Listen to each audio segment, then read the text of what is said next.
से कुएं से बहुत तेज चमकती हुई रोशनी दिखाई देती है। फिर वह उस कुएं में झांक कर देखता है तो उसे कुछ चमकती हुई चीज दिखाई देती है।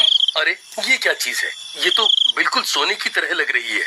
फिर वह सूखे हुए पेड़ की मदद से कुएं में उतर जाता है। अरे वाह वाह, ये तो सोने का सिक्का है। लगता है मेरे हाथ कोई खजाना लग गया है। फिर वह सूखी हुई डंडी की मदद से वहां खुदाई करने लगता है। अरे वाह, मेरा शक तो सही निकला। मैं तो सच में माला माल हो गया। फिर वह और सिक्कों के लालच में और गहरा गड्ढा खोद देता है। तभी उस गड्ढे में से एक हीरे की अंगूठी मिलती है।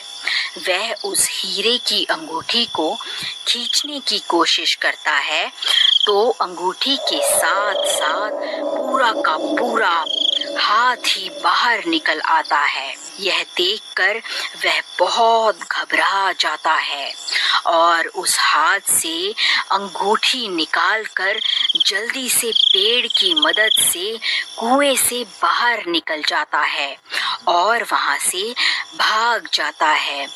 फिर एक दिन उस कुएं के पास से गुजर रहा होता है। इतनी तेज रोशनी देखकर वह चौंक जाता है और कुएं में झांकने लगता है।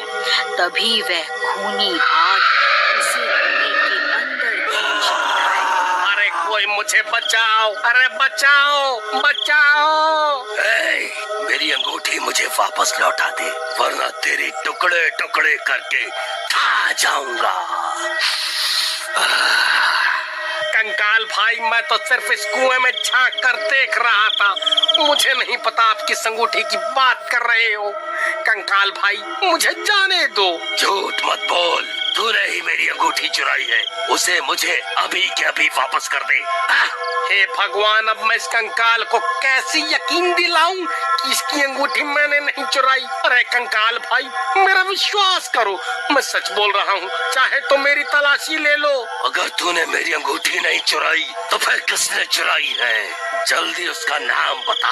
हे कंकाल जी, मुझे नहीं पता कौन कमबख्त आपकी अंगूठी चुरा कर भाग गया है। हे भगवान, आज तो बाल बाल बच गया, लेकिन वह हाथ किसका हो सकता है? अरे यार, कहीं वह हाथ किसी भूत प्रेत का तो नहीं था? हे भगवान, कहीं मुझसे कोई गलती तो नहीं हो गई? अजी, ये आपके हाथ में क्या है? अरे वाह, आप तो बड़े छुपे रुस्तम निकले जी। ये अंगूठी मैं तुम्हारे लिए ही तो लाया हूँ। अरे मर गया रे, ये कंकाल तो मुझे जान से मार डालेगा। अरे कंकाल भाई, मुझे छोड़ दो। मुझे मारने से तुम्हें तुम्हारी अंगूठी वापस थोड़े ना मिल जाएगी भाई। मुझे छोड़ दो, मैं तुम्हारी अंगूठी ढूंढने में तुम्हारी मदद कर सकता हूँ। मुझे एक दिन का वक्त दे दो, मैं तुम्हारी अंगूठी वापस लाकर दे दूंगा। ठीक है, लेकिन अगर तू एक दिन में वापस नहीं आया तो मैं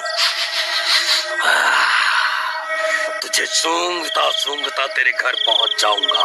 फिर वहीं तेरे टुकड़े टुकड़े करके तुझे खा जाऊंगा। ठीक है कंकाल जी, मैं कुछ भी करके आपको आपकी अंगूठी वापस ला कर दूंगा।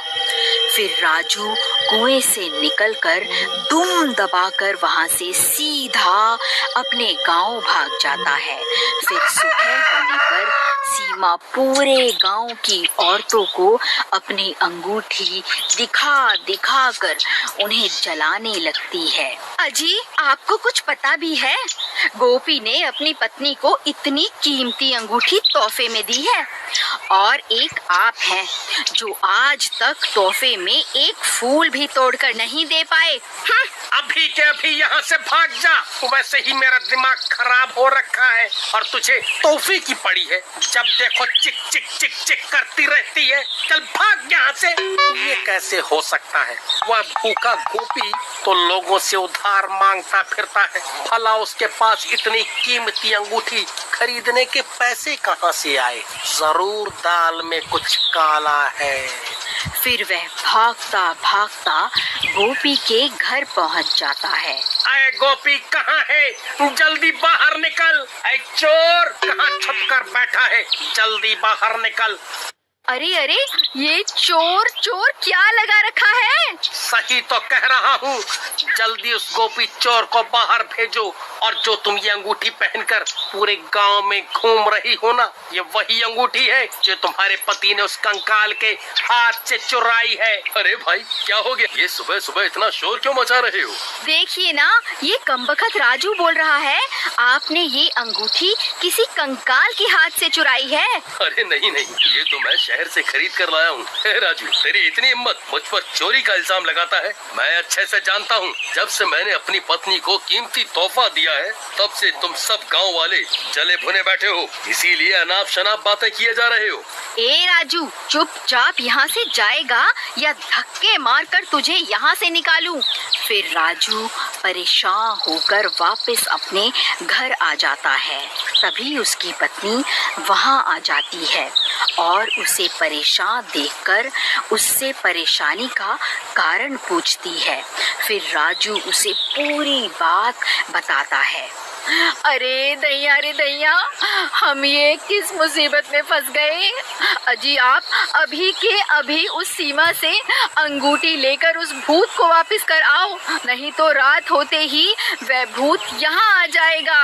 अरे भगवान, मैं गोपी के घर गया था, लेकिन उन्होंने मुझे धक्के मारकर घर से बाहर निकाल दिया। अजी मुझे लगता है वह इतनी आसानी से अंगूठी नहीं देने वाली। मेरे पास इसकी एक तरकीब है। फिर रात होते ही राजू और अनीता गोपी के घर के बाहर पहुंच जाते हैं। भगवान, वह देखो, ये वही अंगूठी है जिसकी तलाश में हम यहाँ आए हैं। अजी लेकिन हम इसकी अंगूठी उतारे कैसे? अगर हमने कोशिश भी की तो ये उठ जाएगी। तुम सही कहती हो, हम इसकी अंगूठी निकाल नहीं सकते। मेरे पास एक तरकीब है, क्यों ना हम इसे ही उठाकर उस कुएं के पास रख आएं, जहाँ वह भूत रहता है। वह अपने आप इससे निपट लेगा। फिर वह दोनों धीरे से उसकी चारपाई को उठा लेते हैं और धीरे धीरे जंगल की ओर चल देते हैं। कुछ ही देर में वह उस खंडहर के पास पहुंच जाते हैं। फिर वहां पहुंचकर वह उस चारपाई को कुएं के पास रख देते हैं। अरे कंकाल जी, आप कहाँ हो? देखो, मैं आपके लिए तोहफा लाया हूँ। आप खुद ही बाहर आकर अपनी अमानत वापस ले लो। चलो प्रीतम, हमारा काम तो हो गया। अब यहाँ से जल्दी से निकल लेते हैं। फिर वह दोनों वहां से भाग जाते हैं और एक पेड़ के पीछे जाकर छुप जाते हैं।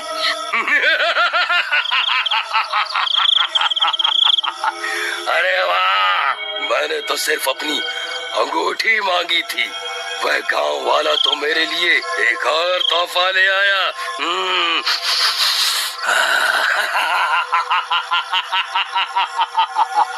हे भगवान, ये सीमा कहाँ चली गई? उसकी तो चारपाई भी गायब है। कमबख्त मेरी पत्नी को चारपाई के साथ ही उठा कर ले गया। अरे प्रीतम, प्रीतम तुम कहाँ चली गई? तभी गोपी सीमा की तलाश करने लगता है। अरे भाई, तुमने मेरी पत्नी को कहीं देखा है क्या? हाँ भाई, अभी अभी वो राजू और उसकी पत्नी तुम्हारी पत्नी को चारपाई पर लेटा कर कहीं ले जा रहे थे। मुझे लगा शायद तुम्हारी पत्नी की तबीयत खराब होगी। हे भगवान, कहीं वह दोनों उस खंडहर की तरफ तो नहीं गए? फिर वह भी भागता भागता उस कुएं के पास पहुंच जाता है और वहां पहुंचकर हैरान रह जाता है। अरे नास मिटो, मेरी पत्नी को उस भूत के हवाले क्यों कराए? अरे मर गई रे, ये मैं कहाँ आ गई? कहीं ये कोई सपना तो नहीं है? नहीं मेरी रानी, ये कोई सपना नहीं है। मैं ही तुम्हारा राजा हूँ, तभी तो तुमने मेरी दी हुई अंगूठी पहनी है। चलो अब कुएं में चलते हैं, अब से वही तुम्हारा